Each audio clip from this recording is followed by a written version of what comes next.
Olá, tudo bem? Eu sou a Raquel do jardineiro.net e nessa semana das plantas de casa eu vou te mostrar como você pode se tornar um verdadeiro mestre da jardinagem, sem ficar dependendo de fórmula ou de receita pronta. E o que é melhor, do seu modo, conquistando aí plantas maravilhosas, mesmo que você esteja começando agora ou que já tenha experiência com plantas.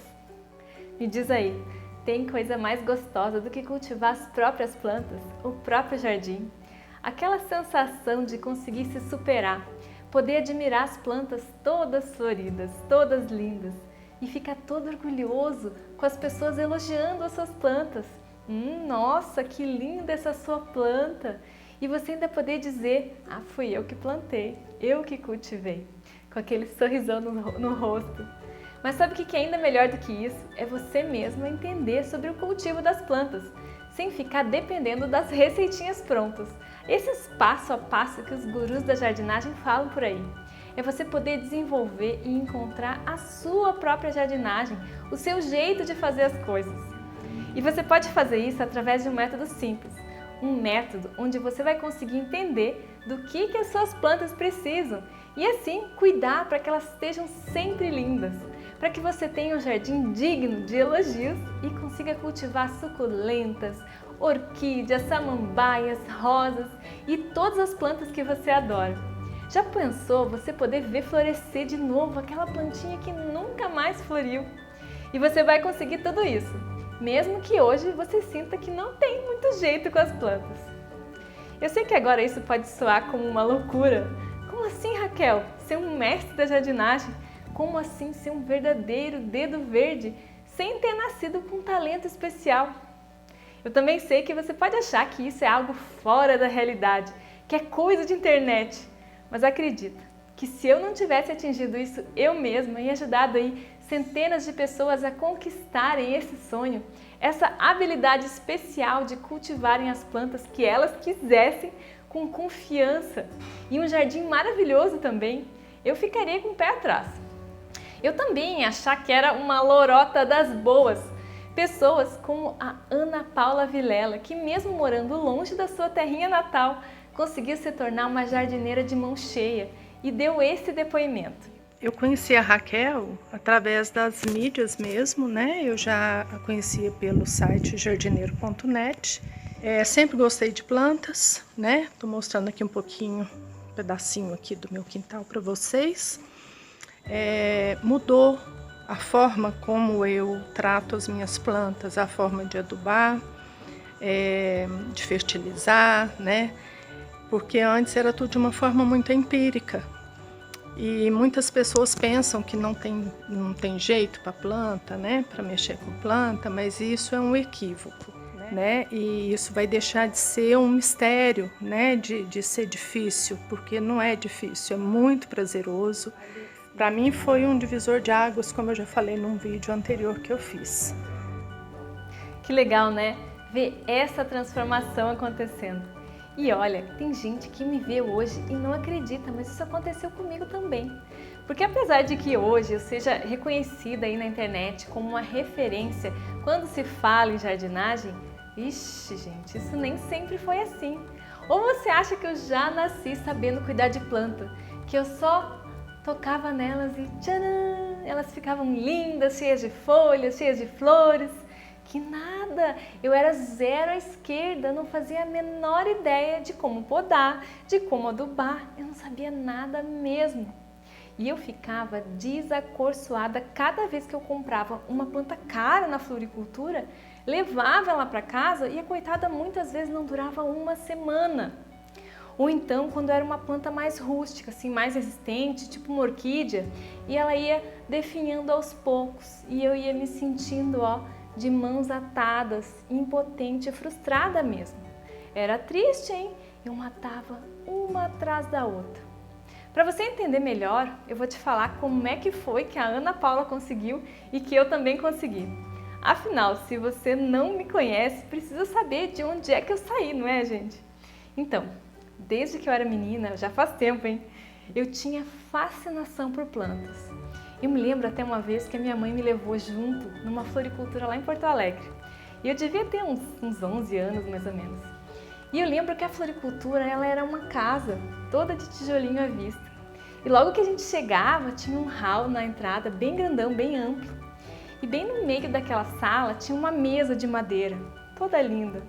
Um arranjo enorme com orquídeas cimbídeo. E aquelas orquídeas todas floridas, com aquele musgo delicado recobrindo assim o vaso que era de cerâmica. Gente, eu nunca tinha visto aquilo, eu fiquei encantada. Eu lembro como se fosse hoje. E aquilo ficou na minha cabeça martelando. Eu não sabia nada de jardinagem, mas eu queria poder cultivar aquelas plantas, poder levar aquela beleza toda para dentro da minha casa. E foi nesse momento que eu resolvi entrar nesse universo da jardinagem.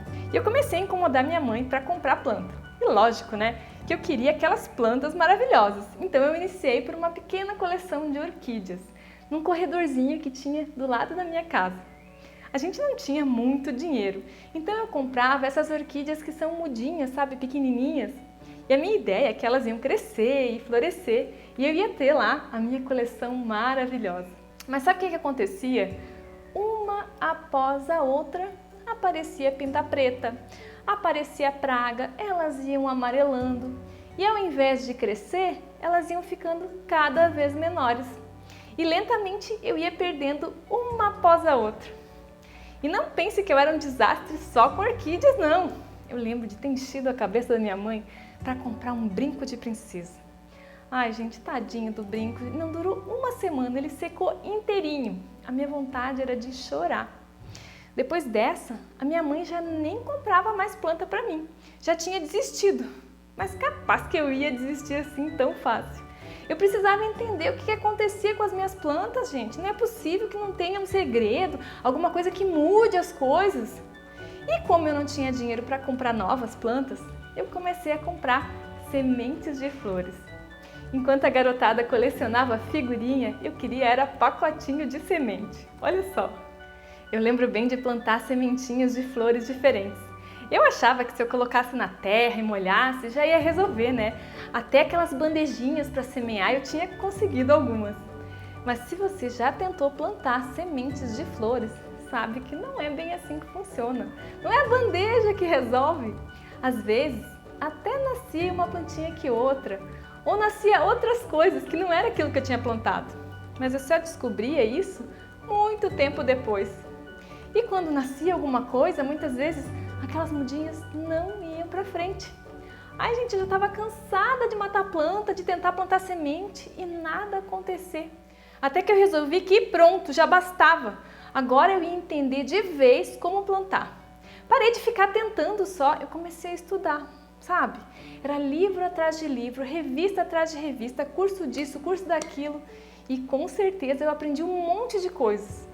Mas eu reparava que nada daquilo tinha o verdadeiro segredo, o mistério das plantas. Os livros e os cursos eu achava muito superficiais. Eles ensinavam o passo a passo, receitinha de substrato, de montagem de vaso, de adubação, mas eles não explicavam o porquê das coisas.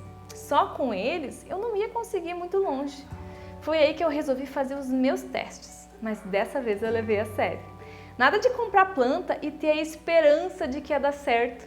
Agora eu ia anotar tudo. Eu comecei a escrever ali as experiências que eu ia fazendo. De cada planta que eu testava, eu ia anotando tudo. E eu ia publicando o que cada planta gostava. E foi nessa que começou o conteúdo do site jardineiro.net. Com o tempo eu comecei a reparar que algumas coisas davam certo e outras não. Mas foi só com a prática do dia a dia que eu fui percebendo que as plantas precisavam muito mais do que água, terra e adubo, como ditam os livros. Foi botando a mão na terra mesmo, cultivando as plantas, semeando, fazendo estaca, cuidando delas no dia a dia e observando tudo isso que eu comecei a descobrir algumas coisas interessantes. As plantas eram diferentes umas das outras em suas necessidades. Mas depois de estudar e cultivar mais de 200 espécies de plantas, eu comecei a descobrir que apesar das diferenças, elas tinham algumas coisas em comum. Comecei a reparar em como as plantas se relacionavam com a luz, com a terra, com a temperatura, com a água e com o ar, com todos os elementos da natureza, sabe? E finalmente eu fui conseguindo aí eliminar os pontos cegos que estavam me impedindo de ter sucesso no cultivo com as plantas. E todos esses elementos afetam diretamente como as plantas se desenvolvem e na nossa capacidade também de plantar e de cuidar delas. E foi a partir disso que eu consegui enxergar e montar um método que leva tudo isso em consideração e que me permitiu começar a cuidar das plantas de uma forma inédita. E me deu a confiança e o domínio de sentir que agora sim eu tinha finalmente sucesso com as plantas. Eu comecei testando eu mesma esse método e funcionou comigo. Lembra das minhas orquídeas que não floriram? Então, começaram a florescer. Lembra dos meus brincos de princesa que secava inteirinho? Finalmente agora eu posso dizer que eu tenho um brinco de princesa maravilhoso. E as mudas? De semente, de galho, de tudo quanto é jeito que você pode imaginar, hoje eu consigo fazer. Eu lembro até hoje de ver um canteiro que eu tinha plantado de sementinha de 11 horas e ele todo florido, todo lindo. Eu ficava lá regando o canteiro e as vizinhas vinham conversar comigo no portão para saber em qual floricultura que eu tinha comprado aquelas flores tão lindas, daquelas cores diferentes que não encontro em lugar nenhum. E eu toda satisfeita dizia: fui eu que plantei, fui eu que cultivei, não tem nada melhor do que isso. Aí eu pensei, se eu ensinar esse método para outras pessoas, será que elas também vão conseguir ser mestres da jardinagem? Será que eu vou conseguir destravar a jardinagem das outras pessoas também? E aí eu resolvi testar o método dos 5 elementos com outras pessoas, pessoas como a Silvana Bobinot e como a Rosane, que mudaram a forma como veem as plantas. E ali eu vi que eu tinha na mão um método poderoso para transformar qualquer pessoa em um mestre da jardinagem. E com esse poder as pessoas iam conquistar o jardim que elas sempre sonharam, iam poder dizer elas mesmas: foi eu que plantei, cultivando o que elas quisessem e até mesmo aquelas plantas mais difíceis, como orquídeas ou rosas do deserto, por exemplo. Mas agora, antes de te explicar o passo a passo desse método, que vai te ajudar a ser um mestre da jardinagem, deixa eu te falar como que vai ser essa semana das plantas de casa, para você poder aproveitar ao máximo esse tempo que a gente está passando aqui juntinho. Tá vendo essa escadinha aqui do lado? Quem me segue nas redes sociais, no Instagram, no Facebook, no YouTube, no site jardineiro.net, tá aqui na base da escadinha. É aquele jardineiro iniciante que está começando a gostar das plantas.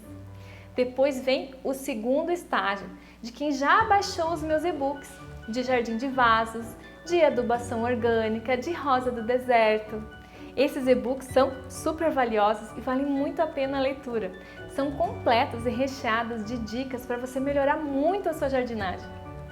Mas para você que está comprometido em aprender e está me assistindo aqui agora, participando da Semana das Plantas de Casa, está aqui nessa terceira etapa, mais intermediária. Essa semana é completa e totalmente gratuita, então aproveita. É um curso que eu poderia cobrar tranquilamente, mas eu estou dando aqui de presente para você. O foco dela, é elevar a sua jardinagem e o tema principal são as plantas que a gente tem em casa.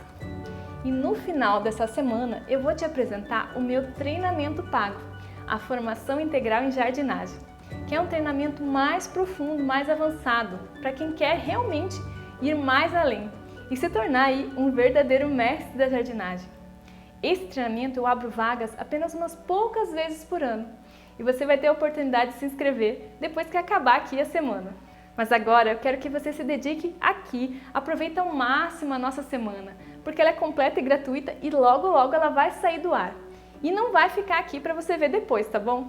Agora, deixa eu te mostrar 4 erros clássicos que mesmo jardineiros com muita prática cometem quando vão tentar cultivar suas plantas e o seu jardim e que podem estar travando aí a sua jardinagem. O primeiro erro é um problema que está acontecendo muito ultimamente e que tem tudo a ver com o tema dessa semana, das plantas de dentro de casa. Acontece que as pessoas, quando começam a gostar de plantas e jardinagem, passam a comprar um monte de plantas, uma atrás da outra, e acabam se frustrando por não conseguir cuidar de todas elas. Isso acontece porque as pessoas estão comprando as plantas muitas vezes caríssimas aí no garden e confiando apenas nas dicas do vendedor ou do blogueiro ou da blogueira que viu no YouTube. Esquecem que aquela planta tem uma origem, tem um habitat e que elas têm cuidados que muitas vezes não são os mesmos que temos com outras plantas.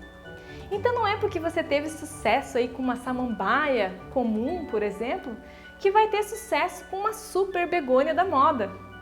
Além disso, faltam bases, faltam fundamentos de jardinagem para que essas pessoas consigam solucionar os problemas que aparecem. E as pessoas só se dão conta disso depois de comprarem várias plantas. E tem mais, elas não se planejaram para cuidar de tantas plantas ao mesmo tempo. Esquecem qual que foi regado, qual que eu adubei, né? Qual pode ter pratinho embaixo, qual que não pode? E assim por diante.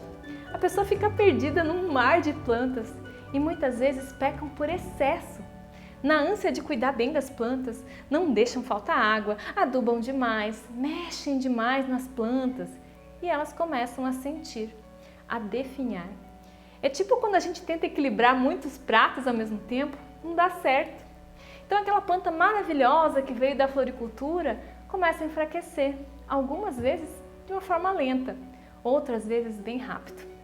E no final das contas as pessoas ficam tristes, envergonhadas até, porque mesmo apesar de tanto cuidar, elas não conseguem fazer com que as plantas cresçam fortes e bonitas, como a gente vê na revista, na floricultura. Me dá uma dor no coração, gente, quando eu vejo uma pessoa cheia de vontade, super empolgada com a jardinagem e que acaba assim, se sentindo frustrada. O segundo grande erro é bem prático. A maioria das pessoas não sabe disso, mas elas matam as plantas de fome. Pois é. E eu quero que você tenha em mente que a evolução das plantas fez com que elas fossem capazes de produzir o próprio alimento através da luz. Isso pode parecer meio bobo a princípio, mas é na verdade assim, uau! Elas ficam lá, paradinhas, só absorvendo a energia da luz e transformando essa energia em comida para crescer, para florescer, para frutificar. Então, quando a gente coloca um adubo na planta, a gente não está de fato alimentando ela. A gente está só acrescentando assim os temperinhos que deixam a comida dela mais gostosa, mais nutritiva. Somente umas pecinhas que ela usa para fazer o próprio alimento. Porque a maior parte mesmo vem da luz, do ar e da água. Então, quando a gente compra uma planta, além de procurar conhecer que planta que é, o que ela gosta, de onde ela vem, a gente precisa pensar em colocar ela num lugarzinho que seja bem iluminado. E tem 3 tipos de plantas. Muitas plantas são verdadeiras comilonas e vão gostar de ficar o dia todo no sol. Essas plantas precisam de muitos nutrientes e para conseguir esses nutrientes, elas têm que ficar no mínimo 6 horas por dia no sol. São as plantas de sol pleno, como é o caso aí da grande maioria das árvores frutíferas, dos gramados. Tem outras plantas que não são tão esfomeadas assim e vão preferir o sol suave da manhã ou da tardinha. São as plantas de meia sombra, que vão gostar de pelo menos 4 horas diárias de sol. E ainda tem um terceiro grupo de plantas, tá? Que amam luz, mas não gostam da incidência direta do sol. São as plantas de luz filtrada. Aquelas que muita gente considera como planta de sombra. Mas para mim esse termo é muito perigoso, sabe por quê? Simplesmente porque sombra tem muita variação. Agora tá na moda, gente, mas você acha de verdade que aquele espacinho que sobrou embaixo da escada ou lá no alto do armário, onde é um breu danado, escuro mesmo, serve para colocar planta? Aquele corredor sem janela, será que é bom mesmo para colocar a zamioculca? Tem muita gente que acha que sim. Pois é. O que eu quero dizer é que mesmo algumas plantas não tolerem a luz direta do sol e sejam taxadas aí de plantas de sombra, até mesmo essas plantas precisam de alguma luz para se alimentar. E quando as pessoas colocam uma planta num lugar mais escuro do que ela precisa para se alimentar, num quarto fechado ou num corredor sem janelas, as pessoas estão literalmente matando as plantas de fome. Estão impondo aí uma dieta nas coitadas das plantas. Ai, Raquel, mas o vendedor da floricultura me disse que essa planta aguenta ficar na sombra lá dentro do meu corredor. Me diz você se você gostaria de aguentar alguma coisa Tadinha da planta, a gente fica lá lutando dia após dia pela sobrevivência, quando ela podia estar vivendo feliz num lugarzinho bem mais iluminado. Sem luz, as plantas vão lentamente enfraquecendo, ou seja, elas vão ficando com um caule fino, comprido, com folhas menores, em pouca quantidade. Em suculentas é facinho de ver. Em pouco tempo a planta fica até pálida, perde a cor e o formato de roseta que é tão característico. A zamioculca demora para mostrar que não está feliz e muitas vezes o único sinal é que ela para de emitir novas folhas. O lírio da paz para de florescer. Então eu quero que você considere o seguinte a partir de hoje. As plantas, elas são bonitas, elas decoram a casa onde elas possam crescer felizes e trazer aí boas energias para nossa casa. A gente pode até ter um vasinho com crisântemo, com rosa florida dentro de casa para decorar o ambiente, sabe? Desde que depois da floração ela possa ir para um lugar que seja mais nutritivo, assim, em termos de luz, sabe? Para ela. E o terceiro erro diz respeito às regas. Quando a gente compra uma planta, vai logo perguntando para o vendedor da floricultura, né, gente? Ai, moço, quanto de água que eu coloco nessa plantinha? E é incrível como ele sempre tem uma receitinha pronta para essa pergunta, que geralmente é alguma coisa assim: olha, moça, coloca meio copo de água por semana que tá bom. Aí a gente vai lá bem feliz para casa, leva a planta, coloca ela num lugar bonito e coloca meio copo de água por semana. Mas esquece que a planta nem sempre tem a mesma necessidade de água e que uma receitinha fixa assim, ela só funciona bem para bolo, gente. Quando a gente vai fazer um bolo, tem que seguir a receita, né? Bem certinho. Mas quando está cuidando de planta, não pode fazer isso não. Simplesmente porque não funciona. Imagina que cada folhinha da planta é como uma roupa no varal. Quanto mais roupa secando, mais água vai evaporar da planta. Então, uma planta com poucas folhas ou com folhas pequenas precisa de pouca água, enquanto que uma planta grande, cheia de folha ou com folhas grandes precisa de muita água. Assim, muitas vezes a nossa planta cresce e a gente continua regando ela igualzinho, como se ela precisasse da mesma quantidade de água. E tem muitos outros fatores que influenciam quanto a nossa planta vai precisar de água. No verão, por exemplo, o vaso seca bem rápido, tá calor, ela tá crescendo bastante, tá florescendo e tal. Enquanto que no inverno tá mais fresquinho. Muitas vezes a planta tá em dormência, não tá crescendo. No inverno ela precisa de bem menos água do que no verão. Então nada de regrinha fixa na hora de regar a sua planta. A melhor forma de saber quando é a hora de regar é a técnica de colocar o dedo na terra. Se a terra estiver úmida, o seu dedo vai sair sujo, então não está na hora de regar a planta ainda. Mas se o seu dedo encontrou só pó, ficou sequinho, é bem provável que esteja já na hora de regar a planta. E algumas plantas gostam de secar bem entre as regas, como as suculentas e os cactos, por exemplo. Enquanto outras preferem que sempre tenha um pouco de umidade, como as begônias, as violetas. Então é importante a gente conhecer como cada uma delas gosta de ser regada, para nunca cair na armadilha de regar igual receita de bolo. Não dá certo! E o quarto erro que eu vou te contar é o de jogar casca de legume de fruta na terra das plantas e achar que assim a gente está adubando elas. Ou então bater tudo no liquidificador e jogar por cima da terra. E sabe, eu aprendi com a minha avó também a fazer desse mesmo jeito. E ela não estava totalmente errada. Tem um princípio por trás disso. Mas hoje eu vou te ensinar a adubar as plantas de uma forma natural, aproveitando essas casquinhas, esses resíduos, só que de um jeito que não tem efeitos colaterais, que eu já vou te explicar. E em primeiro lugar, é importante que você saiba por que jogar nos canteiros as cascas é um problema. As cascas das frutas e dos legumes, assim como as sementes e os restinhos que a gente joga na terra, nem sempre eles estão totalmente mortos. E as frutas, quando estão amadurecendo, elas liberam uma substância no ar, que se chama etileno. Esse etileno é um hormônio do amadurecimento e do envelhecimento das plantas. É ele que faz a banana, o abacate, o mamão ficar maduro. É um sinal da planta. Mas ao mesmo tempo, é ele que avisa para a planta que está na hora de fechar o ciclo, que está na hora de amarelar, de envelhecer, de deixar as folhas caírem. Porque ela já fez tudo o que ela já tinha que fazer, já acabou o ciclo de vida dela. Ou seja, ao mesmo tempo em que ele avisa para a fruta que ela tem que ficar madura, ele também avisa para a planta que é para ela envelhecer, para ela amarelar, murchar, secar. Assim, quando a gente joga casca lá, ela ainda demora para apodrecer e virar adubo. E nesse meio tempo todo, ela vai liberando esse aviso para todas as plantas que estão na volta. Algumas plantas são mais sensíveis ao etileno do que outras. O tomateiro, por exemplo, ele é super sensível, ele começa a amarelar rapidinho se tiver cascas ali na terra. Além disso, quando a casca apodrece, ela libera amônia e outros compostos aí que são tóxicos para as raízes das plantas.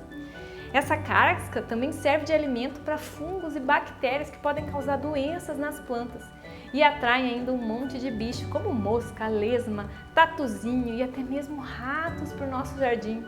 Ninguém quer essa turma toda no jardim, não é verdade? E como se não fosse bastante, quando a gente joga a casca da fruta no jardim, os nutrientes que estão ali na casca, eles vão demorar muito para a planta poder absorver. Você entendeu? Então o que a gente pode fazer para não desperdiçar esse adubo super rico que são as cascas e os restinhos da cozinha? O jeitinho certo de aproveitar esse material é colocando ele numa compostagem. Olha só, e essa compostagem ela pode ser numa pilha, num buraco que você fez no jardim, num balde, num minhocário. Vai depender do espaço que você tem aí para isso e como que você quer compostar aí do seu jeitinho. Mas o importante é que na compostagem o lixo vai ter uma transformação controlada e longe das plantas. E no final a gente vai produzir humus que a gente vai poder usar e deixar os nossos canteiros super férteis de uma forma bem natural. Nossa, eu nem vi o tempo passar. Eu tenho tanta coisa para passar para você, mas eu preciso terminar essa aula porque ela já está ficando bem comprida. E a gente tem uma semana inteira de conteúdo. Então a gente vai recapitular aqui a aula. Olha que legal, nessa primeira aula eu te contei sobre os 4 erros de jardinagem que muita gente comete. Falei sobre como pode ser um grande problema comprar muita planta ao mesmo tempo sem conhecer de jardinagem e saber como cuidar de cada uma delas. Eu falei sobre como a luz é importante para as plantas, mesmo para as plantas que são de sombra e não podem ter a luz direta do sol. Falei também sobre como a gente não deve seguir receitinha de bolo na hora de regar as plantas e sobre como é importante a gente fazer a compostagem dos restinhos da cozinha para não correr o risco de envelhecer as nossas plantas sem querer e ainda atrair uma bicharada indesejável. E essa compostagem pode ser do jeito que você achar melhor aí na sua casa. Na próxima aula, que vai ser prática mesmo, vai ser mão na terra, você vai ver como é importante replantar as nossas plantas que estão em vaso. E eu vou te mostrar como você pode fazer isso mesmo com uma planta delicada. Agora eu quero que você deixe um comentário aqui embaixo e me conta a sua experiência, se você gostou dessa primeira aula da Semana das Plantas de Casa. E onde você acha que pode aplicar isso que eu te falei aí nas suas plantas, no seu jardim. Quais plantas que você tem aí que podem não estar no lugar certo? Que não floresceram mais, que não cresceram mais, que podem estar estagnadas, passando fome. Eu quero que você vá lá e coloque o dedinho na terra. Me conta como que tá, antes de sair regando de novo. E mesmo que você ainda tenha poucas plantas em casa, mas gostou aí do conteúdo da aula e se interessou pelo método dos 5 elementos, com uma forma de passar a cuidar melhor de qualquer tipo de planta, me conta aqui embaixo nos comentários também. Aproveita que a gente está aqui no comecinho da semana e chama a sua amiga, a sua vizinha que gosta de plantas, a sua irmã, todo mundo que você acha que vai gostar aqui da Semana das Plantas de Casa. Eu vou deixar um botãozinho aqui embaixo na página para você compartilhar essa semana. Um grande beijo e até amanhã, hein?